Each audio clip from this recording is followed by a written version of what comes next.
My wife, the CEO, yelled. All you do is take UV. You never given this family anything. My daughter nodded in agreement, then told me to leave if I had any pride left. So I did quietly. 2 months later, my daughter called in tears. Why did the tuition payments stop? My wife called angrily. I just lost the company. Why did you pull out your $50 million shares? I just texted back.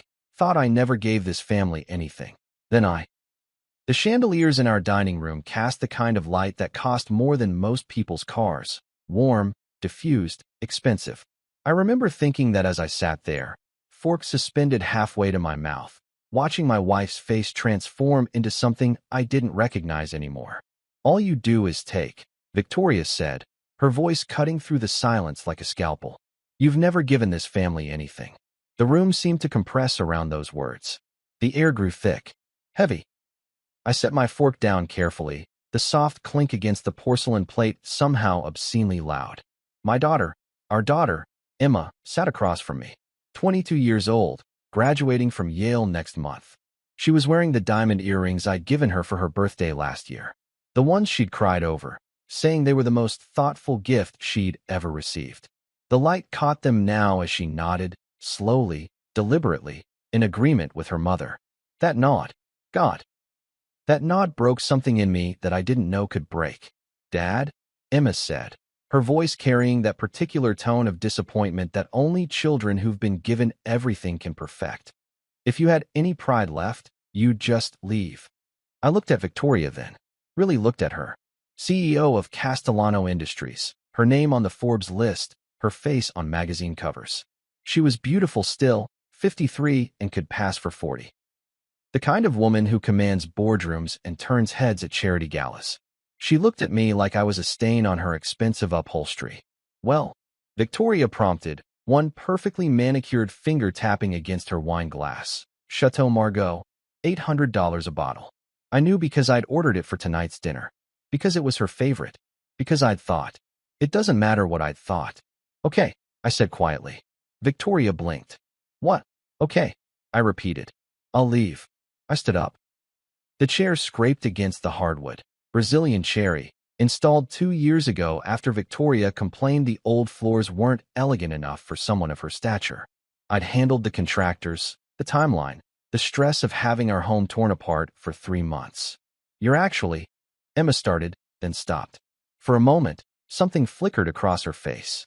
Surprise? Regret? It vanished before I could name it. I walked out of the dining room. My footsteps echoed through our their home. 8,000 square feet in Atherton, California. One of the most expensive zip codes in America. $40 million of real estate sitting on 2 acres of manicured perfection. The guest room where I'd been sleeping for the past 6 months had my laptop, some clothes, my toiletries. I packed methodically, numbly. 18 years of marriage, reduced to 2 suitcases and a garment bag. I heard Victoria's voice from downstairs, on the phone already. Yes, I need to schedule an emergency board meeting for Monday. Something's come up. Family matter. Always work. Always the company. I took one last look around the room. There was a photo on the nightstand, Emma's graduation from high school. She was sandwiched between Victoria and me, all 3 of us smiling. I'd coached her debate team that year, helped her rehearse her valedictorian speech, stayed up late teaching her to drive stick shift in my old Porsche because she said automatic was boring. I left the photo. Let them keep the memories. They'd probably replace me in them anyway, the way memory works when you decide someone was never good enough. The front door closed behind me with a soft click. No dramatic slam. No final words. Just silence. It was snowing. Unusual for the Bay Area, but 2025 had been a strange year for weather. The flakes fell soft and quiet, like the universe was offering a visual metaphor I didn't ask for, but probably needed. Each snowflake a moment, dissolving on contact, leaving no trace it was ever there. I got in my car, a 5-year-old BMW, nothing flashy, not like Victoria's new Bentley or Emma's Tesla, and drove. I didn't know where I was going. Away. That was enough. The 4 Seasons in Palo Alto became my temporary residence. Not because I needed luxury, though the irony of being called a taker while booking a $800 a night room wasn't lost on me, but because it was familiar, anonymous, The kind of place where the staff don't ask questions, they just bring you coffee and fresh towels and leave you alone. Room 847, corner suite. I'd stayed here before, years ago, when Victoria and I were first dating. Before she became the CEO. Before Emma was born. Before everything became about what we had instead of who we were. That first night, I sat by the window and watched the snow continue to fall over Silicon Valley. The lights of the tech campuses glowed like earthbound constellations. Google, Facebook, Apple, all the companies building the future, while I sat in a hotel room, displaced from my own life. My phone buzzed. Text from Victoria's attorney, Richard Brennan. I'd met him at company events. Always thought he seemed decent for a lawyer. The message was brief. Mrs. Castellano requests you contact me regarding separation terms. We'd like to settle this amicably and quickly. Amicably. Quickly. Of course. Can't have a messy divorce dragging down the CEO's image. Bad for the stock price. Bad for the brand. I didn't respond. Instead, I pulled out my laptop and opened a file I hadn't looked at in months. Maybe years. A spreadsheet I'd been maintaining since before Emma was born. Call it documentation. Call it a diary kept in numbers instead of words. The file was called contributions.xlsx, and it was, in its own way, a love letter. Or maybe a suicide note. Depends on your perspective. I scrolled through it now, in the dim light of the hotel room, snow falling outside, my marriage dissolving in real time. Row 1. Seed funding for Castellano Industries, $5 million, January 2007. That was my inheritance from my father. He died young, 58, heart attack, and left me everything. A successful commercial real estate portfolio that he'd built from nothing. $5 million that I'd poured into Victoria's dream of starting her own logistics company. I believe in you, I told her when I wrote that check. Build something amazing. She had, just not with me. Row 47. Emergency capital injection during 2012 expansion, $8 million, March 2012. That was when Castellano Industries nearly went under during the expansion into European markets. Victoria had overextended, made promises to investors she couldn't keep. The board was ready to oust her. I'd liquidated my father's remaining properties, including the vacation home in Lake Tahoe where I'd spent every summer of my childhood, to keep her company alive. You saved me, she'd whispered in bed that night, crying. I'll never forget this. Never. Row 89. Purchase of controlling shares through investment vehicle, $42 million, September 2018. This one was more complicated. Victoria's company had gone public in 2016. Successful IPO, good first year. But by 2018, there were whispers. A hostile takeover attempt by a Chinese investment firm. Victoria was terrified. Losing the company meant losing her identity. She'd worked so hard, built it from nothing. Well, from my $5 million, but who's counting? I'd been managing my investments carefully. Conservative portfolio, good returns. I had capital, so I bought shares, lots of them, through an LLC. Not in my name. Victoria knew, of course, but we'd structured it, so I wasn't on any public documents. She didn't want people thinking her husband was propping her up. Bad optics. Strong, independent female CEO doesn't need her husband's money. Except she did. She needed it very much. Those shares gave me effective control of 15% of Castellano Industries. Combined with Victoria's own shares and a few key board members we could count on, it created an unassailable voting bloc. The hostile takeover failed. Victoria's position was secured. I couldn't have done this without you, she'd said at the celebration dinner. You're my rock. I closed the laptop, sat in the dark, let the weight of it all settle over me like snow. The thing is, I never needed the credit. Never needed public acknowledgement. I loved Victoria. I loved our daughter. I wanted them to succeed, to thrive, to never feel the kind of financial insecurity I'd felt as a kid watching my parents struggle before my father finally made it. Money was a tool, not an identity. Or so I'd thought. But apparently, in their eyes, providing tools made me a taker. Enabling their success made me worthless. Being quiet about my contributions made me invisible. Or maybe they'd always seen me as invisible, and I was just now noticing. The call started on day 3. Not from Victoria or Emma. From other people.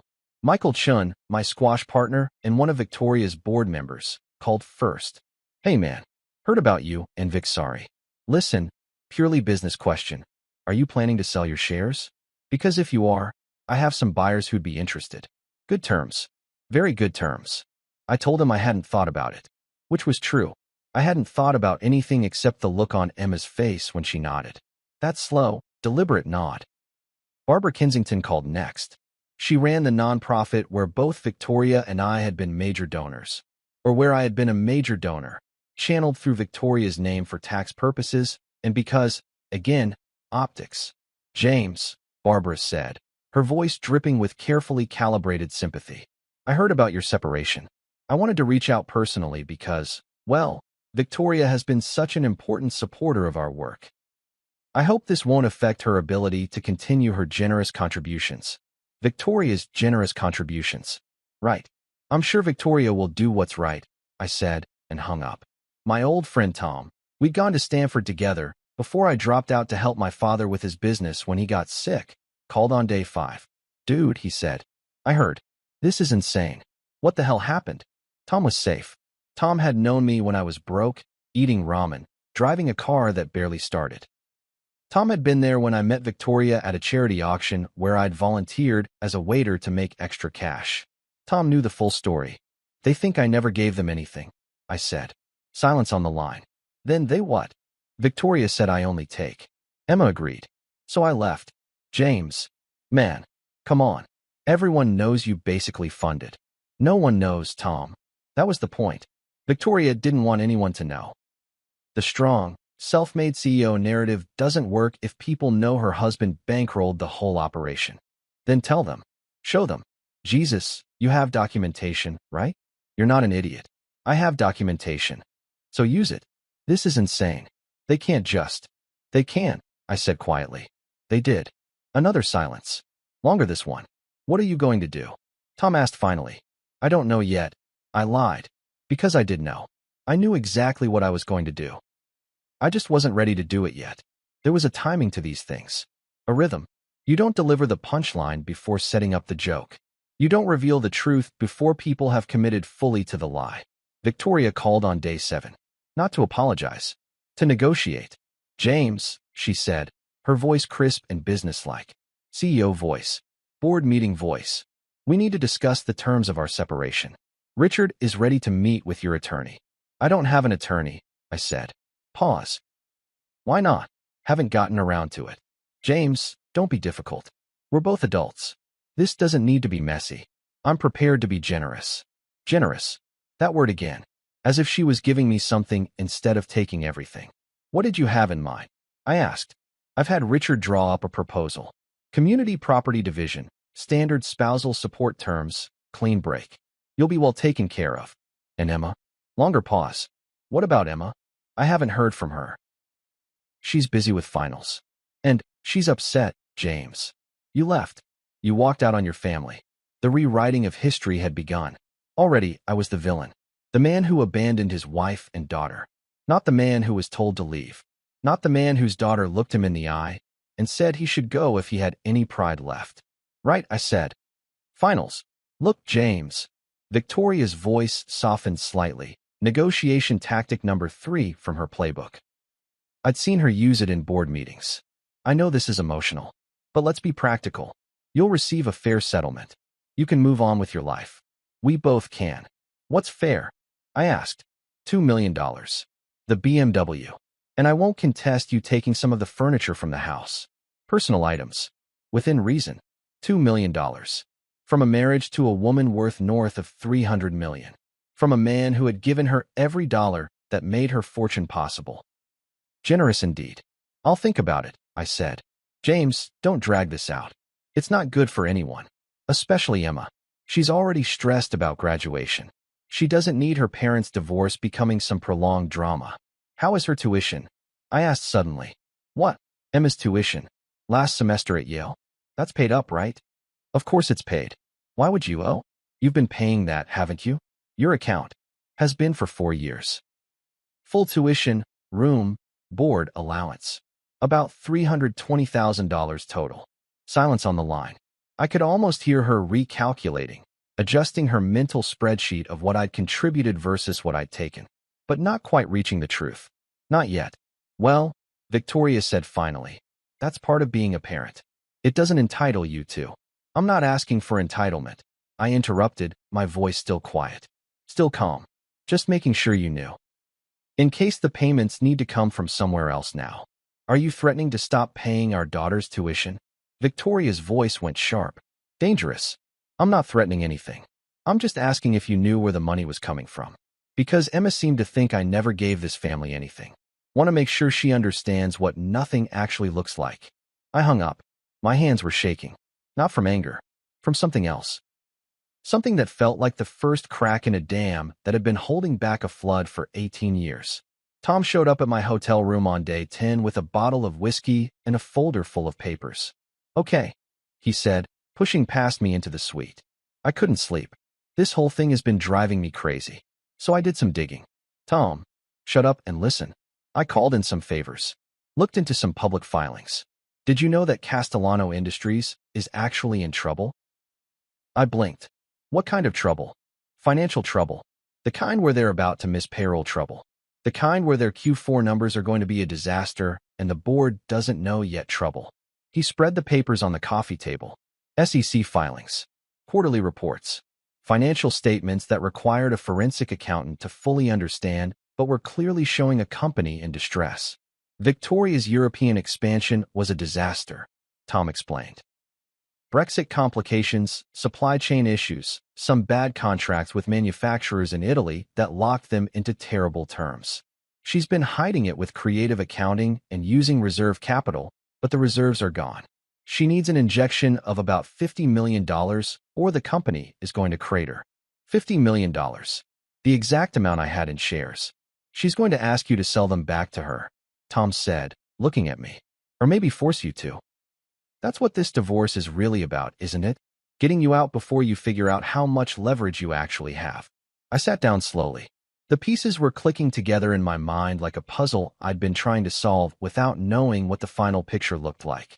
She can't force me to sell, I said. Not directly. But she can make it expensive to keep them. Tie you up in legal fees. Make the divorce so messy that you're desperate to liquidate assets just to pay your lawyers. That's why she wants a quick, amicable settlement. Exactly. She gets you out, gets control of the shares, and gets the capital she needs to save her company. And you get $2 million in a car. It's actually brilliant in a completely sociopathic way. I laughed. Couldn't help it. The sound came out harsh and bitter, foreign in my own throat. I'm such an idiot, I said. No, Tom said firmly. You're not an idiot. You're a good man who married someone who saw an opportunity instead of a partner. There's a difference. He poured 2 glasses of whiskey, Macallan 18, because Tom didn't mess around, and handed me one. Question is, Tom continued, what are you going to do about it? I looked at the papers spread across the table. Numbers. Percentages. The anatomy of a betrayal laid out in financial statements and SEC filings. I'm going to wait, I said. Wait for what? For them to commit fully. Victoria needs to believe I'm beaten. Needs to think I'm the same passive guy who let her put everything in her name, who never asked for credit, who just quietly faded into the background of her success story. And then, I took a long sip of whiskey. It burned going down, a good burn, a cleansing burn. And then I'm going to show them what nothing actually looks like. Emma called on day 21. I was in the hotel gym, trying to maintain some routine, some normalcy, when my phone buzzed. I almost didn't answer. But some part of me, the father part that 22 years couldn't kill, made me pick up. Dad. Her voice was different. Uncertain. None of the confident dismissiveness from the dinner. Emma. Hi. Can we talk? I mean, are you okay to talk right now? I stepped off the treadmill, grabbed my towel. I'm okay to talk. Silence. I could hear her breathing, the way she used to breathe when she was little and scared of the dark, calling for me from her bedroom. My tuition, she said finally. The payment didn't go through. For next semester. And they're saying if it's not resolved by the end of the week, I'll be administratively withdrawn and I can't graduate. There it was. The first domino. Dad. Emma's voice cracked. Why did the payment stop? I'm not sure, I said carefully. Have you asked your mother? She said it's your responsibility. That you're trying to punish her by hurting me. That this is typical of you. Using money as a weapon. using money as a weapon. The irony was so thick I could have spread it on toast. Emma, I said quietly, did you know I've been paying your tuition? What? Of course. You're my dad. No. I mean, did you know the money was coming from my account? Not a joint account. Not the family trust. My personal account. Money I earned and saved and invested. Pause. I don't know. I never really thought about it. Does it matter? Does it matter? My daughter, brilliant enough for Yale, couldn't see the contradiction. Couldn't understand that you can't simultaneously believe someone never gave you anything while expecting them to pay your $80,000 a year tuition. It might matter, I said, when you're trying to figure out what I gave this family. Dad, please. I know you're angry at Mom. I get it. But this is my future. My graduation. You can't just. I haven't done anything, Emma. The payments stopped because I'm not living in the house anymore. Because your mother told me to leave. Because you told me to leave if I had any pride left. Remember? Silence. Long enough that I checked to see if the call had dropped. I didn't mean, she started. Yes, you did, I said gently. You meant it. At the time, you absolutely meant it. And that's okay. People say what they mean, especially when they're angry. So you're going to punish me? Let me drop out of Yale 3 months before graduation because you're mad at Mom. I'm not punishing anyone. I'm just not paying anymore. There's a difference. But I need. Talk to your mother, I said. She's the CEO. She's worth hundreds of millions. I'm sure she can handle an $80,000 tuition payment. Unless. I let the pause hang. Unless what? Unless the company isn't doing as well as everyone thinks. I hung up. My hands were shaking again. Not because I enjoyed hurting my daughter, but because sometimes love means letting people face consequences. Sometimes the cruelest kindness is teaching someone what nothing actually feels like. The call from Victoria came 3 hours later. What the hell are you doing? No preamble. No CEO voice. Just rage, raw and undisguised. I'm at the hotel, Jim, I said calmly. About to get a massage. What? You know why? Emma called me in tears. You're refusing to pay her tuition. I'm not refusing anything. The auto payment from my account stopped. Because I canceled it. You can't do that. She's our daughter.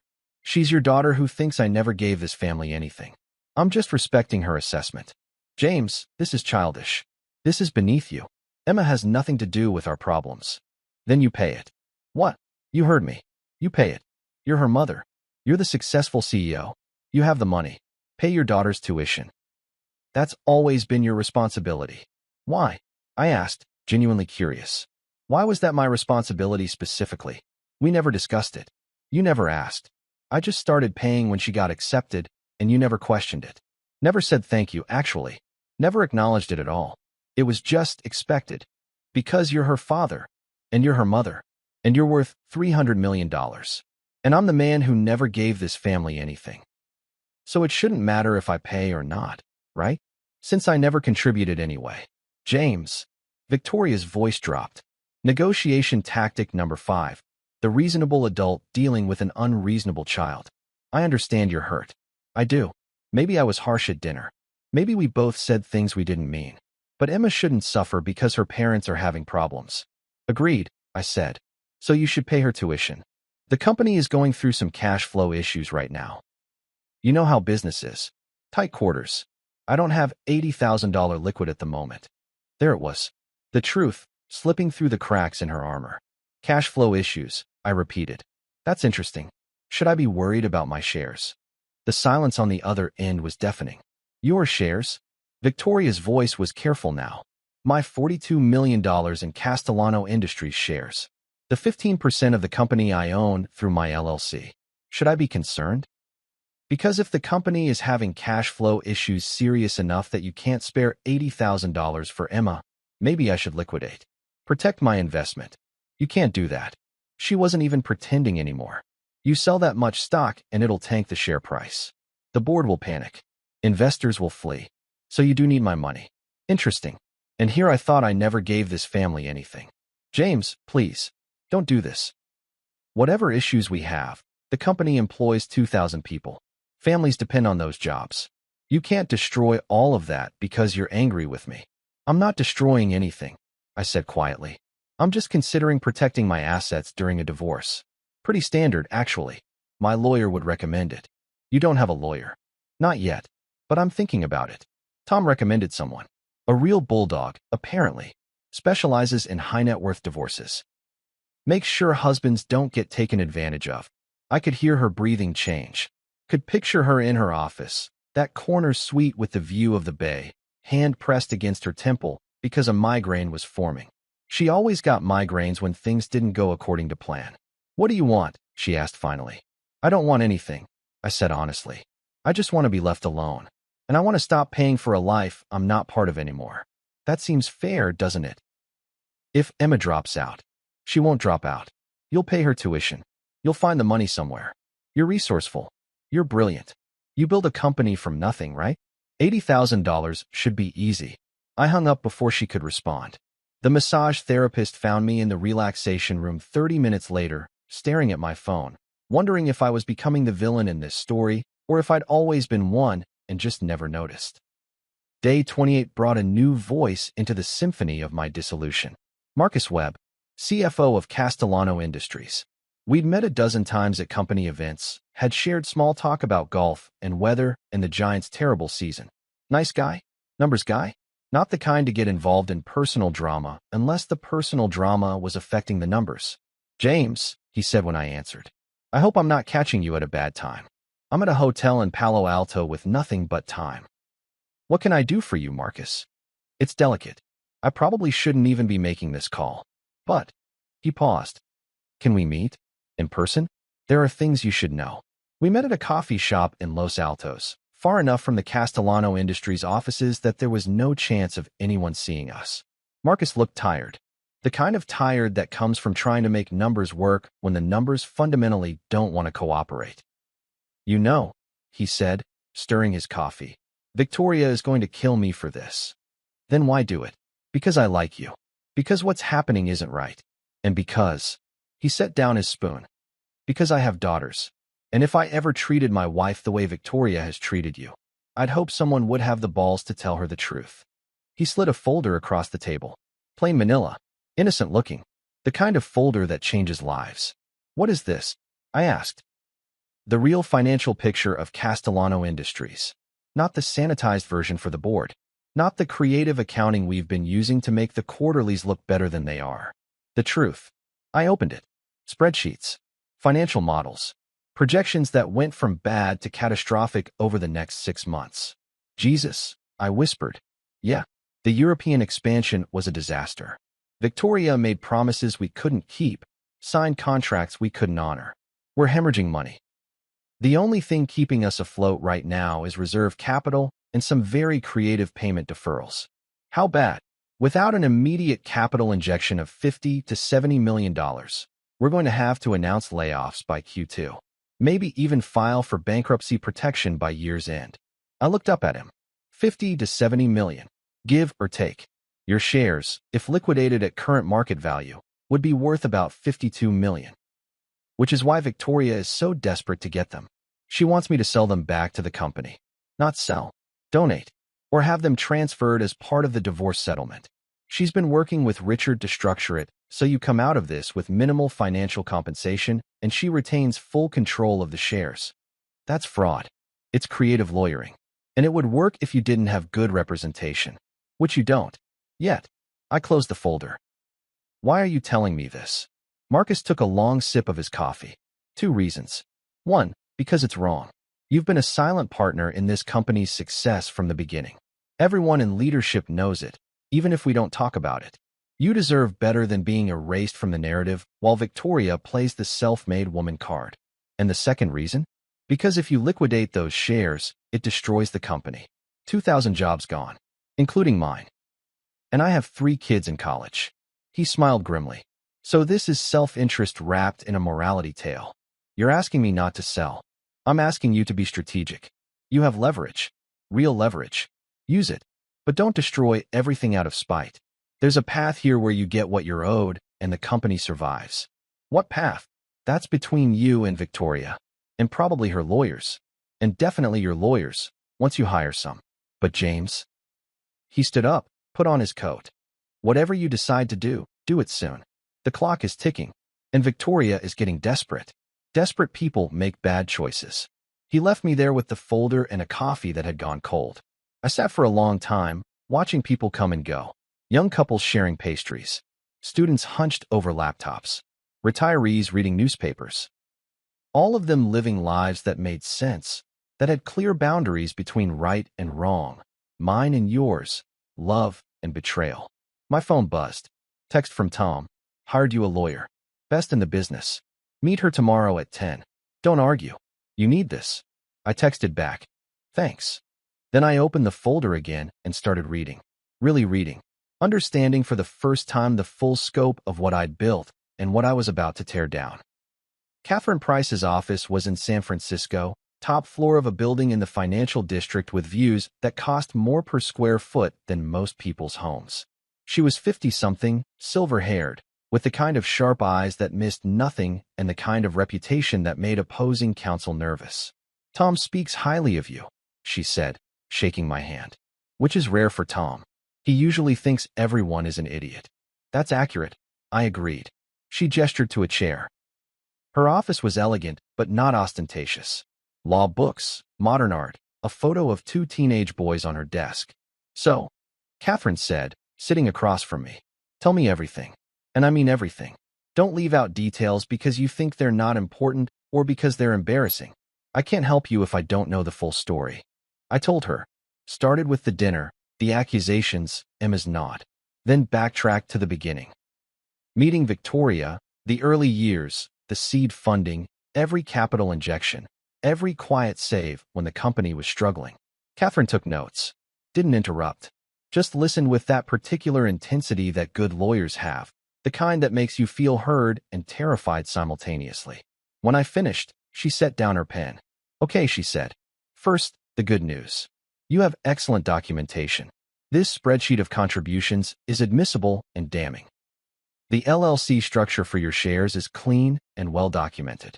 California is a community property state, but that works in your favor here because it means you're entitled to half of everything, including the appreciation in Victoria's company that your capital made possible.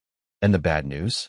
The bad news is your wife is playing hardball and you've been playing tiddlywinks. She has Richard Brennan, who is a shark. She has a PR machine that can paint you as the bitter ex-husband trying to destroy a successful woman's company. And she has time, James. The longer this drags out, the more expensive it gets for you. The more likely you are to settle just to make it stop. What would you do? I asked. Catherine leaned back in her chair. What I would do is burn it all down. Take everything you're owed, liquidate the shares, let her company implode, and walk away rich enough to never care what anyone thinks. But that's not what you're asking, is it?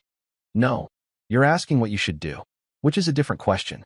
And the answer depends on what kind of man you want to be when this is over. I don't want to destroy the company, I said. I don't want 2,000 people to lose their jobs because I'm angry. Even though some of those people watched Victoria treat you like you were invisible? Even though they benefited from your money while you got no credit? Even though. She nodded slowly. Then we're going to need to be smart. Strategic. We're going to use your leverage to get you what you're owed, financially, emotionally, publicly, without nuking the company. It's possible, but it's going to require Victoria to acknowledge some very uncomfortable truths. She won't. She will if the alternative is bankruptcy. Trust me, I've done this dance before. The question is whether you have the stomach for it, because this is going to get ugly before it gets better. Your wife is going to fight. Your daughter is going to be caught in the middle. People you thought were friends are going to choose sides. Are you ready for that? I thought about Emma's voice on the phone, crying about tuition. About Victoria's face at dinner, disgusted and dismissive. About 22 years of being invisible, of being useful but not valued. I'm ready, I said. Good. Catherine pulled out a contract. Then sign this retainer agreement, and let's get to work. First thing we do is file a response to Victoria's divorce petition with our own counterpetition. We're going to lay out every dollar you put into that company, every contribution you made to the marriage, and we're going to ask for 50% of everything. Not 50% of what she thinks is fair, 50% of what exists. Including her company? Including her company. We're going to file a motion to prevent her from making any major business decisions without court approval until the assets are divided. We're going to freeze accounts. We're going to make it very clear that if she wants a war, she's going to get one. And And then we're going to wait for her to blink. Because she will, James. She has to. Her company is dying, and you're holding the defibrillator. The question is whether you're willing to watch it flatline long enough for her to understand what she's about to lose. I signed the retainer agreement. Watched my signature dry on the page. A commitment to the war I'd been avoiding. One more thing, Catherine said as I stood to leave. Your daughter, Emma, she's going to call you. Probably soon. She's going to cry and beg and tell you that you're ruining her life. And she might believe it. But James, she's 22. She's not a child. And sometimes the greatest gift you can give your children is teaching them that actions have consequences. Even for them. You sound like you have experience with this. She glanced at the photo on her desk. My ex-husband tried to turn my boys against me during our divorce. Told them I was choosing my career over family. That I was a bad mother. And for a while, they believed him. Teenagers believe what's easy to believe. But eventually, they grew up. They saw the truth. And now they know that standing up for yourself isn't the same as being selfish. How long did it take? 3 years. 3 very long years. But we got there. You will too. Or you won't. Either way, you'll know you didn't let someone erase you from your own life story. Catherine filed our response 2 weeks later. It was 38 pages of legal precision and financial truth. Every dollar I'd invested. Every contribution I'd made. Every time I'd saved the company while Victoria took the credit. The motion to freeze assets and require court approval for major business decisions was granted within 48 hours. Apparently, judges don't like it when one spouse tries to hide community property during divorce proceedings. Victoria called me 6 times that day. I didn't answer. She left voice messages, each one escalating from confusion to anger to desperation. James, what are you doing? This is insane. You're going to destroy everything we built. We built. Finally acknowledging the we. My lawyers are telling me you're trying to take control of my company.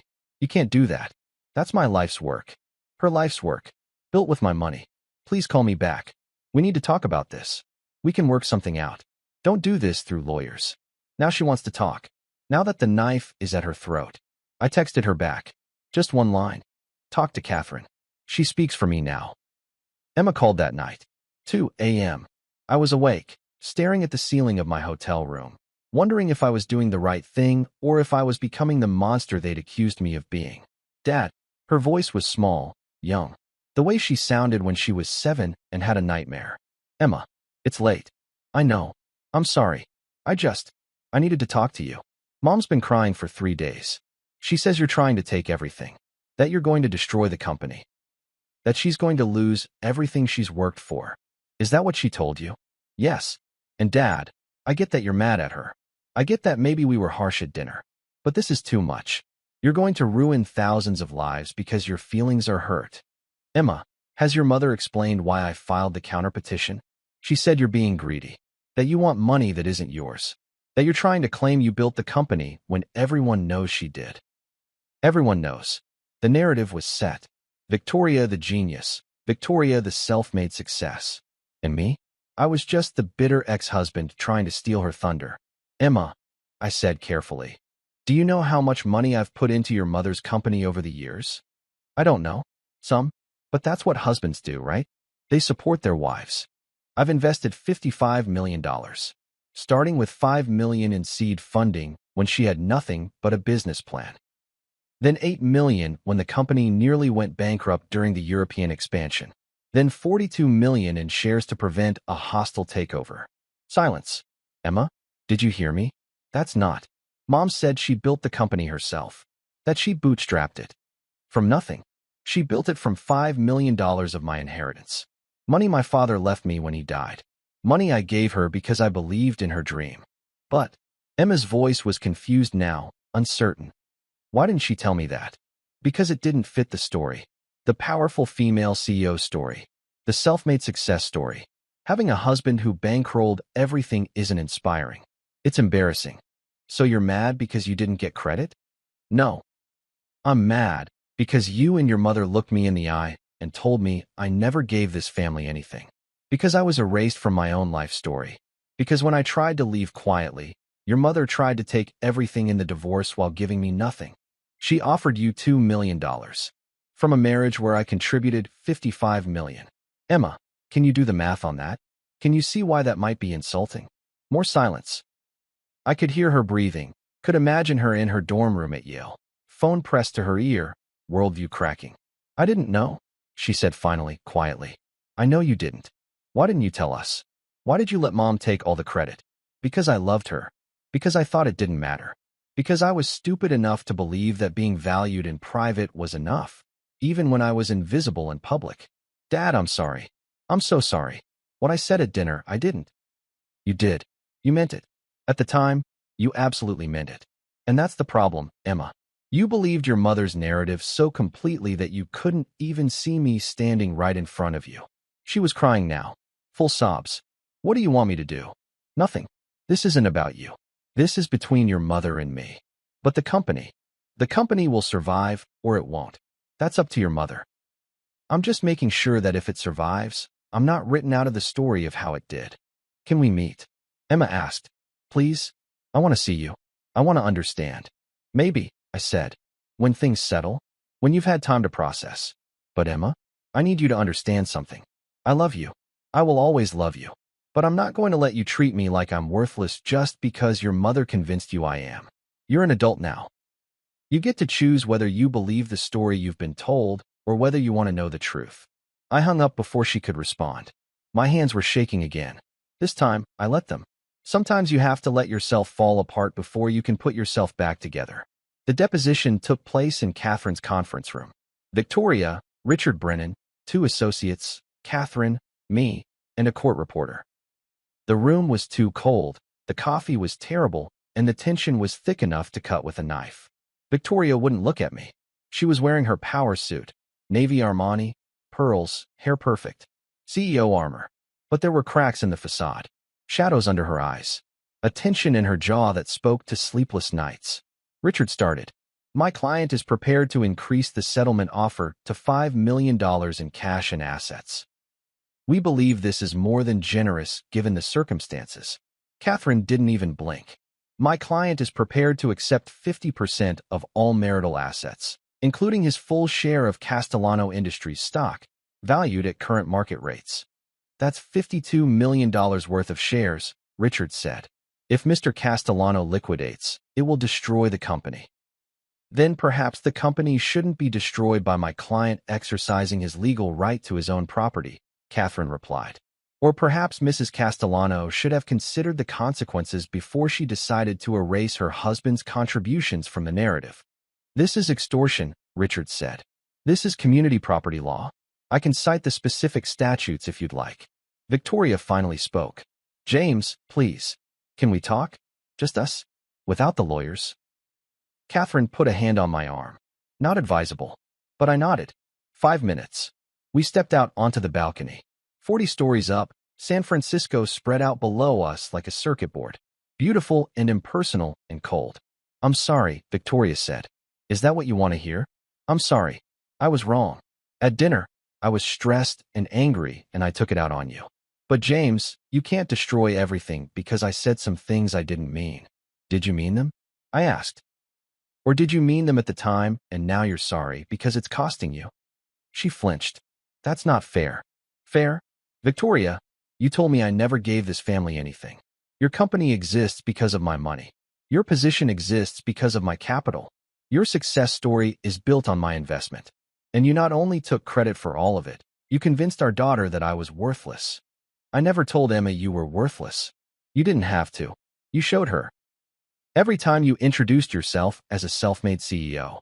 Every time you gave interviews about building your company from nothing. Every time you accepted awards for female entrepreneurship without once mentioning the male investor who made it all possible. You taught her that I was invisible. And then you were surprised when she couldn't see me. Victoria's eyes were shining. Real tears or tactical tears. After 22 years, I couldn't tell anymore. What do you want? She asked. Money? Recognition? An apology? Tell me what it takes to end this.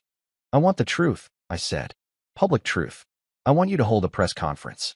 I want you to tell the real story of how Castellano Industries was founded. I want you to acknowledge that the self-made narrative was a lie. And I want you to do it before I sell a single share. You're asking me to destroy my reputation. I'm asking you to tell the truth. There's a difference. James, you don't understand. If I do that, I lose everything. The board will lose confidence. Investors will flee. The company will. Then maybe the company deserves to fail, I said quietly. Maybe an empire built on a lie isn't an empire worth saving. 2,000 people, Victoria said. 2,000 people will lose their jobs, their families, their futures, because you need your ego stroked. This isn't about ego. This is about being seen. About Emma knowing who her father is. About you understanding that erasing someone from your success story doesn't erase them from existence. I can't do it, Victoria said. I won't. You're going to have to take the money or destroy the company. Those are your choices. Then I guess I know what I have to do. I filed the notice to liquidate my shares on a Monday morning. Catherine handled the paperwork, made sure everything was legal and binding and irreversible without Victoria's cooperation. The stock price for Castellano Industries dropped 15% in 2 hours. By end of day, it was down 30%. Panic selling, news articles speculating about trouble in paradise, analysts downgrading their ratings. Victoria's assistant called. Her attorney called. 3 board members called. Marcus Webb called. James, Marcus said, his voice tired. You're really doing this? I really am. You know what happens next. I do, and you're okay with it. I looked out the window of my hotel room. Snow was falling again, rare for California, like the universe kept trying to give me metaphors I didn't ask for. No, I said honestly. I'm not okay with it. But I'm not okay with being invisible either. And if those are my choices, I'd rather be the villain who stood up than the ghost who faded away. There might be another option, Marcus said carefully. I'm listening. Victoria is willing to negotiate. Real negotiation. Not the lowball settlement offers. Catherine can tell you the details. But James, you need to actually want a resolution. Because right now it feels like you want revenge. Maybe I do, I said. Maybe that makes me a bad person. But I think I've earned it. The call from Emma came that afternoon. Dad, please. Please stop. Mom's at home crying. The company is falling apart. People are scared. And her voice broke. I just need my father back. I need you to be the reasonable one. The calm one. The one who fixes things instead of breaking them. I can't be that person anymore, I said. I was that person for 22 years, and it made me invisible. I'm sorry, Emma. I love you. But I can't save your mother from the consequences of her own choices. So that's it. You're just going to let everything burn. I'm going to let the truth come out. What happens after that isn't up to me. She hung up. Didn't say goodbye. I sat in the silence of the hotel room and wondered if this was what winning felt like. If so, winning felt an awful lot like losing everything that mattered. Catherine called at 7 p.m. Victoria wants to meet, she said. Tonight. No lawyers. She says she's ready to talk about your terms. She's stalling, trying to buy time to find another investor. Probably. But she's also desperate. And desperate people make deals. You coming? Where? The house. Your house. She wants to meet there. Of course she did. Home turf advantage.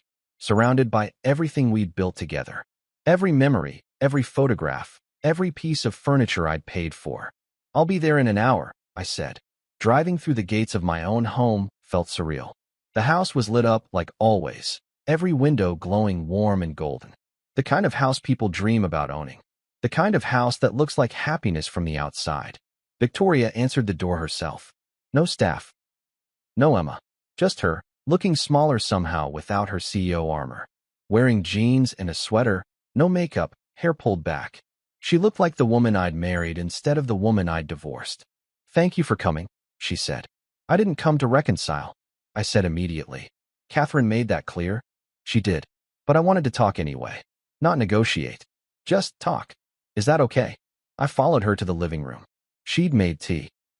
Earl Grey, my favorite, though she'd always thought it tasted like soap. Small gestures. Tactical or genuine. We sat across from each other. The exact same positions we'd been in during that dinner. The dinner that started this. I've been thinking, Victoria said, about what you said. About Emma not being able to see you. And you were right. Okay. I did that. Not on purpose, maybe. But I did it. I was so focused on being seen as successful, as independent, as self-made, that I erased you. From my story, from Emma's understanding, from everything. And that was wrong. Yes, it was. But James, I need you to understand why. Being a woman in business it's different. Every success is scrutinized. Every achievement is questioned. If people knew how much money you'd invested, they wouldn't see me as successful. They'd see me as a wife who used her husband's money. And I couldn't bear that. So you erased me instead. I told myself it didn't matter, that you knew what you'd contributed. That private acknowledgement was enough. But I see now that I was asking you to be invisible so I could be seen. And that wasn't fair. I took a sip of tea. It was too hot, burned my tongue. Why are you telling me this now? Because I'm about to lose everything. The company, my reputation, maybe even Emma. And I realized that I already lost the most important thing 2 months ago when you walked out that door. I lost you. Victoria, let me finish. Please. She set down her cup. Her hands were shaking. I don't expect you to forgive me, or to come back, or to save the company. But I need you to know that I see you now. I see what you gave, what you sacrificed, what you enabled. And I'm sorry I made you invisible. What are you asking for? I'm asking if there's a way to make this right. Not just financially, but truthfully. I'm asking if you'll help me tell the real story. The one where we built the company together. Where your investment and my vision created something neither of us could have made alone. That's what I asked for 2 days ago, and you said no. I know. I was wrong. I was scared. But James, I'm more scared of becoming the villain in my own daughter's eyes. Of becoming someone who destroys lives to protect their ego. So I'm saying yes. If you'll still accept. I sat back, studied her face, looked for the manipulation, the angles, the CEO calculating her next move. But I couldn't find it. All I saw was a woman who'd built her identity on a lie and was finally admitting it. What exactly are you proposing? A joint press conference. Tomorrow. We stand together and tell the truth. How the company was founded. How your capital made it possible. How we were partners, even when I was pretending we weren't. I acknowledge everything publicly. We restructure the ownership to reflect reality. And we figure out a divorce settlement that's actually fair. And if I say no, then you liquidate. The company collapses. 2,000 people lose their jobs. And you were right. Maybe it deserves to collapse. Maybe an empire built on a lie isn't worth saving. But James, those 2,000 people didn't lie. They just worked hard and built their lives around something I promised would be stable. They deserve better than being collateral damage in our war. She was right. Damn her, she was right. I need to think about it, I said. Of course. Catherine has the proposed terms. It's everything you asked for. Split ownership, fair division of assets, public acknowledgement. I'm not trying to trick you. I just want to do the right thing, even if it's 2 months too late. I stood to leave. At the door, I turned back. Victoria? Why now? Why not fight me all the way? You usually don't give up. She smiled sadly. Because Emma asked me a question this morning. She said, Mom, if Dad really did all those things, if he really invested all that money, why would he have stayed quiet about it? And I didn't have a good answer. The only answer that made sense was that he loved us. And I realized that destroying someone who loved us that much makes me a monster. And I don't want to be a monster. I left without responding. Drove back to the hotel through snow that was still falling, still accumulating, still burying everything in quiet white. Catherine called before I even made it to my room. She sent me the proposed terms. James, this is everything. Full acknowledgement, fair settlement, restructured ownership. If you agree to this, you win. Do I? I asked. Because it doesn't feel like winning. That's because winning in family court never feels like winning. But this is as good as it gets. Take it. I need to sleep on it. You have 12 hours. If you don't accept by tomorrow morning, she's going to have to file for bankruptcy protection, and this all becomes moot. Your shares become worthless, the company dissolves, and everyone loses. 12 hours. Got it. I didn't sleep. Instead, I sat by the window and watched the snow fall and thought about what justice actually meant. Did it mean Victoria standing on a stage admitting she'd lied? Did it mean getting half of everything we'd built? Did it mean my daughter finally seeing me? Or did justice mean something smaller, quieter? The knowledge that I'd stood up for myself, that I'd refused to be invisible, that I'd forced the truth into the light, even if it cost me everything. At 6 a.m., I called Catherine. I'll take the deal, I said. On one condition. What condition? Emma has to be there. At the press conference. I want her to hear it from her mother directly. No filters, no spin. The whole truth. I'll make it happen. The press conference was held at Castellano Industries headquarters.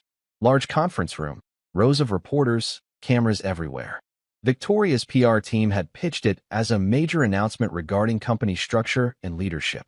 They had no idea what was actually coming. I arrived early. Wore a suit for the first time in months. Tom had brought it from storage, helped me get ready like he was my best man again. In a way, he was. Just for a different kind of ceremony. You ready for this? Tom asked. No, but I'm doing it anyway. Emma was already there, sitting in the front row.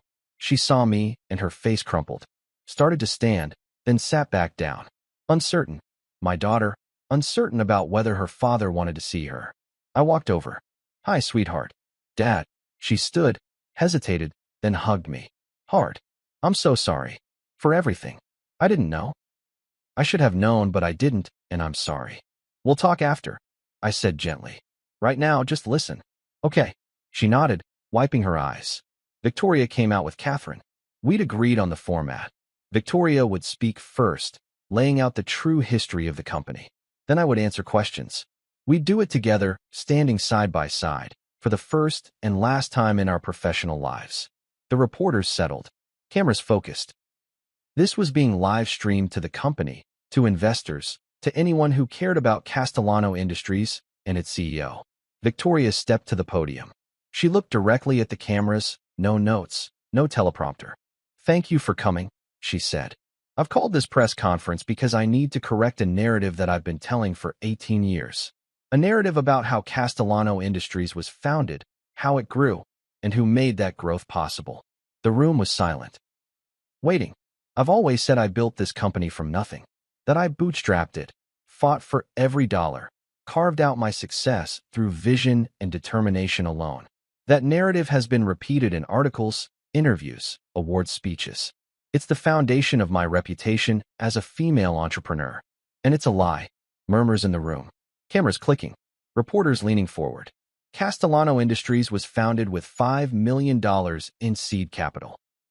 That money came from my husband, James Castellano.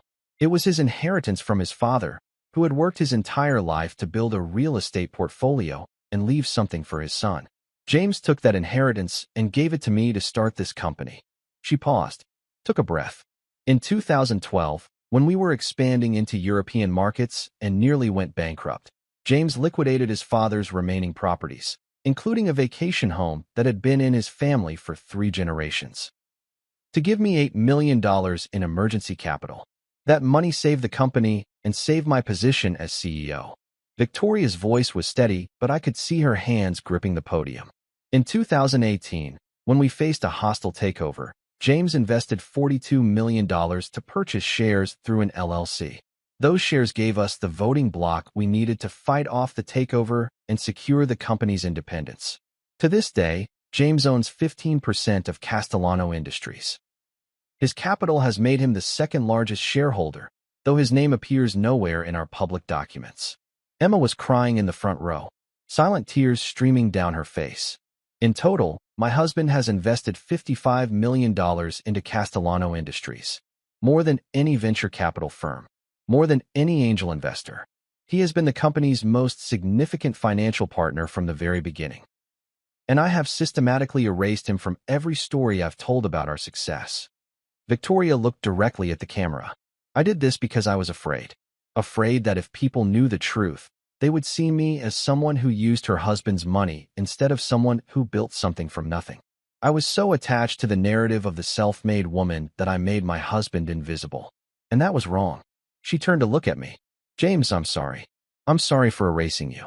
For taking credit for our shared success. For teaching our daughter that you were worth less than you were. For everything. You deserved better. The room erupted. Questions shouted over each other. But Victoria held up her hand. James has agreed to answer questions. And I want to make one thing clear. Going forward, Castellano Industries will be restructuring its ownership and leadership to reflect the truth of our founding. James will be formally recognized as co-founder and will take a position on the board. The days of his invisible partnership are over. She stepped back. I stepped forward. The first question came immediately. Mr. Castellano, why did you stay silent for so long? Because I loved my wife, I said simply. and I thought that love meant supporting her success without needing credit for it. I was wrong. Love shouldn't require invisibility. Are you divorcing? Yes, but we're doing so with honesty and with a settlement that reflects our actual contributions to our shared life. No more lies. No more erasure. Do you regret your investment? I paused, looked at Emma, still crying in the front row, looked at Victoria, who had just publicly destroyed her own narrative to tell the truth. No, I said, I don't regret the investment. I regret allowing myself to be erased. But the company itself? The jobs it's created? The products it's built? I'm proud of that. We're proud of that. More questions. More answers. Catherine had prepared me for most of them, but some I had to answer from the heart. Finally, what do you want people to know? I want people to know that partnership means visibility, that supporting someone's dream doesn't mean disappearing into it. And I want my daughter, I looked at Emma, to know that her father gave her family everything he had, even when it wasn't acknowledged. Because that's what love looks like. But I also want her to know that love has limits. And one of those limits is self-erasure. The press conference went viral within hours. Not just business news, everywhere. It became a cultural flashpoint. Think pieces about marriage and partnership, about women in business, about the cost of success, about invisible labor. Victoria was simultaneously praised for her honesty and criticized for her years of deception. Her reputation took a hit, but she remained CEO. The board, once they understood the full financial picture, agreed that stability was more important than perfection. And having me formally join as co-founder and board member actually helped. Investors saw it as strengthening the company's foundation. The stock price recovered. Slowly, but it recovered. Emma moved into my hotel suite for a week. We talked. Really talked. Not father and daughter navigating around difficult topics, but two adults trying to understand how we'd ended up here. I feel like I don't know who you are, she said one night over room service. Like you've been this whole other person the whole time, and I never saw it. I was the same person, I said. I just wasn't visible. But why? Why didn't you make me see you? Because I thought it wasn't important. That being your father was enough. That you'd know what I gave even if no one else did. That's not fair, Emma said. You can't expect people to see what you hide. She was right. Another person in my life being right when I didn't want them to be. I'm sorry, I said, for not being more present. For letting your mother's narrative become the only narrative. For being so comfortable in the background that I never taught you to look for me there. I'm sorry too, Emma said. For that dinner. For nodding when Mom said you never gave us anything. I don't think I really believed it. But it was easier than questioning the story I'd been told my whole life. Your tuition, I said. It's paid. All of it. Through graduation. Dad, not because I'm trying to buy your love or forgiveness, but because you're my daughter and I want you to finish Yale without that hanging over you. What you do with that gift, whether you appreciate it or take it for granted, that's up to you. But it's given. She cried. We both did. The hotel room suddenly felt very small and very safe, like we were in a bunker together while the world raged outside. Victoria and I met 3 more times to finalize the divorce. We were civil, almost friendly. The kind of relationship you have with someone you used to know but don't anymore. I got a call from Forbes, she told me at one meeting. They want to do a profile. The real story. Us together. Are you going to do it? I don't know. Feels like more exposure than I want. But Catherine thinks it's good for the company. Shows transparency. Growth. All the buzzwords. What do you think? I think I'm tired of caring what people think. But I also think I owe it to you. To have our real story out there. Then do it, I said. Tell them everything. I'm done hiding. The settlement was finalized 6 weeks after the press conference. I got 30% of our combined assets. Not 50, but fair given that Victoria had built the company operationally even if I'd funded it financially.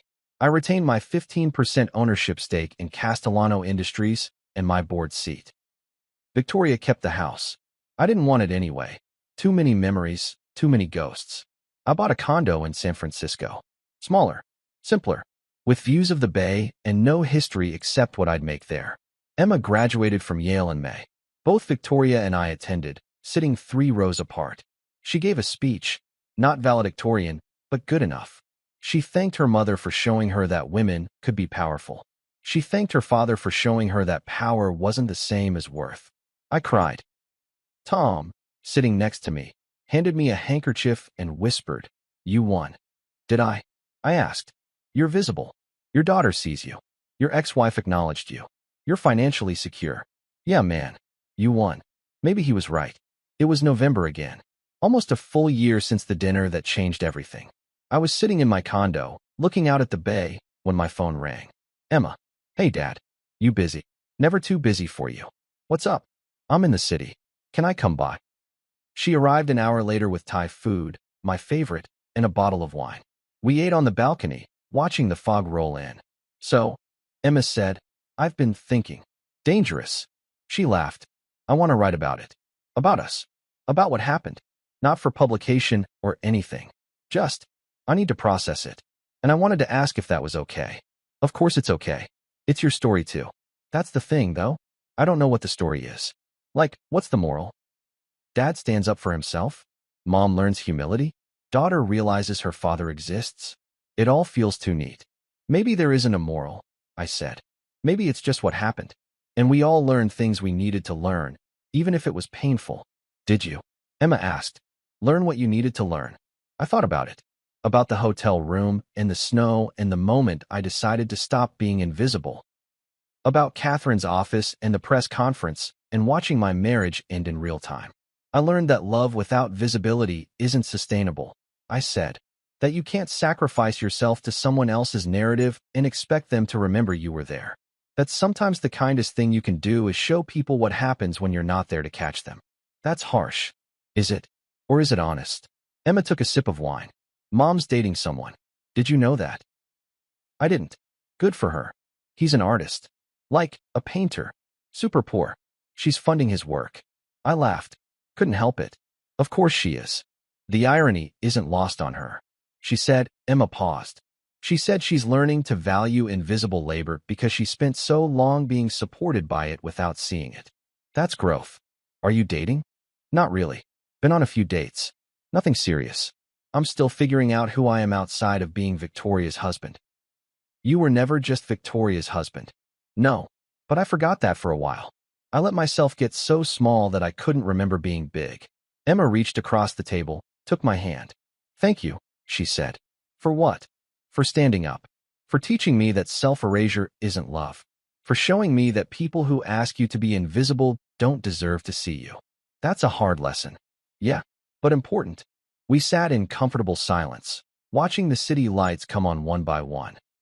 Father and daughter, still figuring each other out, still learning to see each other clearly. "I got a job offer," Emma said eventually. "Consulting firm. Good money. But also, I got into Columbia's MFA program. For writing. What do you want to do?" "The MFA. Obviously. But it's scary. No guaranteed income. Big risk. And Mom thinks I should take the consulting job. Build financial security first. What do you think?" "I think I've spent my whole life watching Mom build financial security and forgetting to build anything else. And I think I watched you give up everything so she could have her dreams. And I don't want to be either of you." "Then don't be," I said. "Be Emma. Figure out what Emma wants. And if you need help, financial or otherwise, I'm here." "Not invisibly, though," she said, smiling. "Not invisibly," I agreed. She left around midnight. Hugged me at the door. "I love you, Dad." "I love you too, kiddo." After she left, I poured another glass of wine and stood on the balcony. The fog was thick now, obscuring everything. But I knew the city was still there. Still alive. Still functioning even when I couldn't see it. Kind of like I'd been. Still there. Still alive. Still functioning. Even when no one could see me. But not anymore. The Forbes article came out in January. Cover story. Photo of Victoria and me standing in front of Castellano Industries headquarters. Not touching, not smiling, but together. The headline. The Invisible Partner. How James Castellano's $55 million built an empire, and how he disappeared into it. The writer, a sharp woman named Maria Torres, had interviewed both of us separately and together. She'd talked to Emma, to Tom, to Marcus Webb, to board members. She dug through financial records and SEC filings and the LLC documents that proved every dollar I'd invested. The article was fair. It praised Victoria's operational genius while acknowledging my financial foundation. It explored the complexities of marriage and business and the particular challenges of being a woman CEO in a male-dominated industry. But it didn't let Victoria off the hook for erasure. And it didn't paint me as a saint. It explored my complicity in my own invisibility. The part that hit hardest. When asked if he regrets his silence, James Castellano pauses for a long time. I regret enabling a narrative that wrote me out of my own life, he says finally. But I don't regret the investment. Every dollar I gave was an investment in someone I loved. The tragedy isn't that I gave it. The tragedy is that giving it made me disappear. Victoria Castellano, to her credit, doesn't make excuses. I took advantage of James's quiet nature, she says.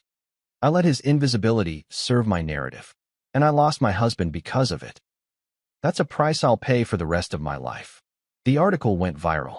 Again, everything about this situation kept going viral, like the world was starving for a story about invisible labor made visible. I got calls from reporters, from other publications, from a literary agent who wanted me to write a book. I declined most of them. This wasn't about becoming famous. It was about not being invisible anymore. There's a difference. Tom called the day the article came out. Dude, you're famous. I don't want to be famous. Too late. But hey, at least you're famous for the right reasons. Not like those reality TV people. That's comforting. Seriously though, how you feeling? Weird. Exposed. Like everyone's reading my diary. Because they kind of are. But James, you did the right thing. You know that, right? Most days. What about the other days? The other days I wonder if I should have just taken the 2 million and disappeared. If standing up was worth the cost. Was it? I looked around my condo. Small but mine. No ghosts. No history I didn't choose. Yeah, I said. It was Valentine's Day. A year and 2 months after the dinner. I didn't have plans. Hadn't dated seriously since the divorce finalized. Was content being alone, figuring out who James Castellano was when he wasn't defined by his relationship to someone else. The doorbell rang at 7 p.m. I opened it to find Emma holding a pizza box and wearing an oversized Stanford sweatshirt, my old one, from my dropped-out college days. What are you doing here? I asked, rescuing my dad from spending Valentine's Day alone. Obviously, I'm fine alone. I know, but I wanted to hang out anyway. Is that okay? It was more than okay. We ate pizza and watched terrible romantic comedies and made fun of the unrealistic expectations they set for relationships. Do you think you'll get married again? Emma asked during a particularly sappy scene. Maybe. If I meet someone who sees me without needing me to fight to be visible. That's a high bar. Should be. Do you think Mom will? Get married? I don't know. Maybe. She seems happier now. Less intense. She is. The artist boyfriend is good for her. He doesn't care about her money or her company. He just likes her paintings. Victoria paints? Emma nodded. Started after the divorce. Apparently she's not bad. Very abstract. Lots of broken shapes, trying to reform. That's on the nose. Right? But she seems lighter. Like she's not carrying the weight of the self-made narrative anymore. That's good. I'm glad. Are you? Emma asked. Glad she's happy. Yeah. I'm not angry at her anymore. That's the weird thing about time. You get distance and suddenly you can see that people are just people. Flawed and trying and sometimes failing spectacularly. Doesn't mean they're evil. Just means they're human. That's very evolved of you. I had good therapy. We laughed. Emma curled up next to me on the couch like she used to when she was little. I'm starting the MFA program in September, she said. I turned down the consulting job. That's great, Emma. I'm proud of you. I'm scared. You should be. Scary things are usually worth doing. Will you help me? If I need it. Not money necessarily. Just support. Someone who believes in me. Always, I said. Visibly and loudly, and without hesitation. She fell asleep there on the couch. I covered her with a blanket and let her rest. My daughter. Still figuring out who she wanted to be. But at least now she was doing it with her eyes open. My first official board meeting as co-founder and board member was in March. I'd attended others in my new role, but this was the first major strategic planning session where I'd be expected to actually contribute. I was nervous. Hadn't been this nervous since I was young and starting out, before I made any money, when I was still trying to prove I belonged in rooms with powerful people. Victoria nodded at me as I entered. Professional. Courteous. We'd gotten good at this. The ex-spouses who could work together without the weight of history crushing every interaction. The meeting covered expansion plans, quarterly projections, potential new markets. I listened, made notes, asked questions when things didn't make sense financially. Then Marcus presented his analysis of our capital reserves and operational efficiency. "We're in good shape," he said. The restructuring helped. Having clear ownership and transparent founding narrative actually improved investor confidence. Stock price is up 18% since the press conference. One of the other board members, Patricia Chun, turned to me. "James, you've been quiet. What's your take on the European market recovery?" Everyone looked at me, including Victoria. For a moment, I felt the old instinct to defer, to say something vague and supportive, to let Victoria take the lead, to make myself small. But I didn't. "I think we're being overly optimistic about the timeline," I said. "The contracts Marcus referenced are contingent on regulatory approvals that historically take 6 to 9 months longer than projected. We should build that delay into our models. Otherwise, we're going to face another cash flow crisis." Silence in the room. Then Patricia, "That's a good point. Do we have data on historical regulatory timelines?" Marcus pulled up a spreadsheet, ran the numbers with the adjusted timeline. The projections shifted significantly. "James is right," Marcus said. "We're off by about 8 months in our recovery estimates." Victoria was looking at me with something I couldn't quite read. Pride? Surprise? Or maybe just recognition? Seeing me, really seeing me, for the first time in years. "Good catch," she said. "Let's revise the models before we present to investors." The meeting continued. I contributed 3 more times. Not dominating the conversation, but not disappearing into it either. Finding the balance between invisible and overwhelming. After the meeting, Victoria caught me at the elevator. "That was good work," she said. "In there? Your analysis. Thanks. I mean it. We needed that perspective. I would have missed the regulatory delay. That's why you have a board. Right, but..." She paused. "I never asked for your perspective before. Not really. I always thought I had to figure everything out myself. Prove I could do it alone. And now I think maybe I was an idiot. And that we could have been better partners if I'd let you be visible." "Probably. I'm sorry," she said. "I know I already apologized. But I'm sorry again. For all of it. I know." The elevator arrived. I stepped in. Before the doors closed, Victoria spoke again. "James, you're going to meet someone. Someone who sees you from the beginning. And when you do, don't hide. Okay? Don't let someone else make you invisible, but also don't make yourself invisible. You're worth seeing." The doors closed before I could respond. 2 years after the dinner, Emma finished her MFA, published her first short story collection. It was dedicated to my father, who taught me that silence isn't always golden. Sometimes it's just invisible. Victoria stepped down as CEO, not because she was forced to, but because she wanted to. Handed the reins to Marcus Webb and took a position as chairman of the board. Spent more time with her artist boyfriend. More time painting, more time being instead of achieving. Castellano Industries thrived. The honest narrative attracted investors who valued transparency. The company expanded into 3 new markets. Stock price tripled. I met someone. Her name was Rachel. She was a professor of economics at Berkeley. Brilliant, funny, grounded. She knew my story. Everyone knew my story after the Forbes article, but she didn't treat me like a victim or a hero. Just like a man who'd learned some hard lessons and come out better for it. On our 3rd date, she asked me about my work with the company. "So you're a major shareholder and board member?" "Yeah." "And you're involved in strategic planning?" "Yeah." "That's cool. What's that like?" "It's good. Challenging.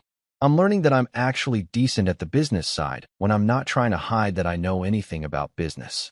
She laughed. "Why would you hide that?" "Long story." "I've got time." So I told her. Not the whole story. That would have taken hours, but the important parts. The invisibility. The erasure. The moment I decided to stand up. "Good for you," Rachel said when I finished.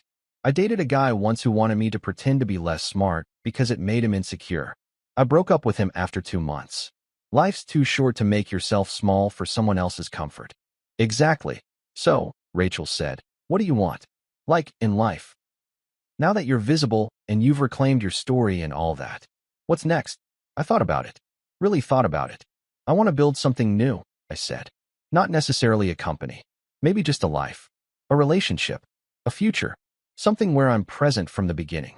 Where I'm seen not because I fought to be seen, but because the people around me are looking.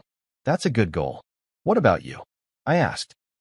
I want to find someone who doesn't need me to be smaller or bigger than I am. Just the right size. Which is apparently harder than it sounds. Apparently. We dated for a year before getting engaged. Small wedding, just close friends and family. Emma was my best woman. Victoria came with her boyfriend, who gave me a painting as a wedding gift. Abstract shapes that looked broken but were actually reforming. On the nose, but beautiful. I'm happy for you, Victoria told me at the reception. Really? You deserve this. Thank you. Rachel seems great. She sees you. She does. That's all I ever wanted for you, you know. To be seen. I just couldn't be the one doing the seeing. And I'm sorry for that. I know. And I forgive you. Not because you deserve it, but because I deserve to let go. She hugged me. A real hug. Not the perfunctory kind from our marriage, but the kind that means goodbye and good luck and thank you for the time we had. Emma gave a speech at the reception, told stories about growing up, about learning to see her father, about the importance of visibility in all relationships. My dad taught me, she said, that love isn't about sacrifice. Real love is about being seen and choosing to stay. It's about building something together where both people are visible, valuable, and valued. And watching him build that with Rachel has taught me what I should look for in my own relationships. Someone who makes me bigger, not smaller. Someone who sees me, celebrates me, and stands beside me, not behind me or in front of me. Tom gave a speech too. Got drunk first, which was probably a mistake. I've known James since college, he slurred slightly. And I watched him disappear into a marriage that didn't deserve him. But I also watched him find himself again. And now I'm watching him build something new with someone who sees him from the start. And if that's not a happy ending, I don't know what is. It wasn't an ending. Just a beginning. Another beginning. Rachel and I bought a house in Marin. Not as big as the Atherton house, but ours. We filled it with art from her artist friends, books from my growing collection, photographs of our life together. Emma visited often, brought boyfriends and girlfriends for us to meet, asked for advice, argued with me about politics and literature and whether pineapple belongs on pizza. Treated me like a person she chose to have in her life, not just someone she was related to by accident. I stayed on the board at Castellano Industries, contributed regularly. My ideas were heard, debated, sometimes implemented. I was visible, but more importantly, I was happy. Not the quiet contentment of someone who's accepted invisibility, but the full, messy joy of someone who's finally, fully seen. On the 2-year anniversary of the dinner that changed everything. Rachel found me on our back deck, watching the sun set over the bay. You okay? She asked. Yeah, just thinking. About how everything had to fall apart before it could come together. About how I had to lose everything to find myself. About whether I'd do it all differently if I could go back. Would you? I don't know. Maybe I'd speak up sooner. Maybe I'd never let myself become invisible in the first place. But then I wouldn't have Emma. Wouldn't have learned the lessons that made me who I am now. Wouldn't be here with you. That's a lot of maybes. It is. But I think I'm okay with how it turned out. The pain was worth the lesson.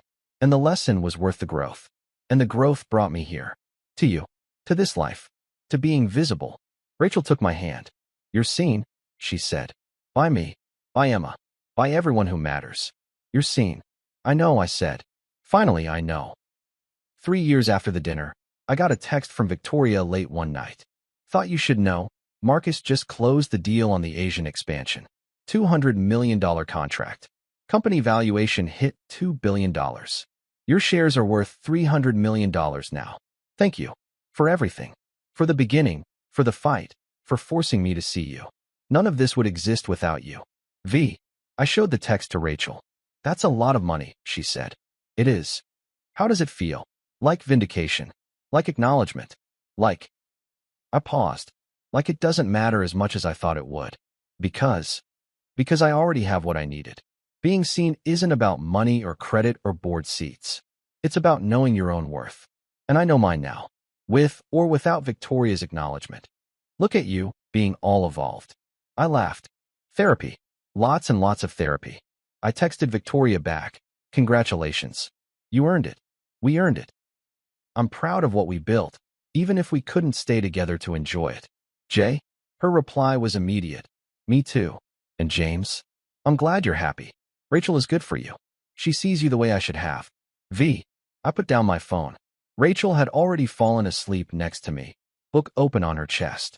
I closed it gently, turned off the light. In the dark, I thought about the dinner, about Emma's nod, about walking out into the snow, about the hotel room and the spreadsheet and the moment I decided that being invisible was worse than being alone. I thought about the press conference and the Forbes article and the board meetings where I finally had a voice. I thought about Emma learning to see me, Victoria learning to acknowledge me, and me learning to see myself. But mostly, I thought about Rachel, about meeting someone who never asked me to be smaller, who celebrated my big, who valued my visible, who loved me loud and clear and without apology. I thought about how losing everything had led to finding everything that actually mattered. And I thought about how I'd text Victoria tomorrow, not because I needed to, but because I wanted to. Because we'd both grown, both learned, both become better versions of ourselves through the painful demolition of who we'd been. But for now, I just lay in the dark, next to someone who saw me, in a life I'd built by refusing to disappear. And I was happy, not the quiet, invisible happiness I'd mistaken for contentment in my marriage, but the loud, messy, visible happiness of someone who'd learned that being seen was worth fighting for, even if the fight cost me everything. Because what I found on the other side was worth infinitely more than what I'd lost. Myself. Finally, irrevocably myself.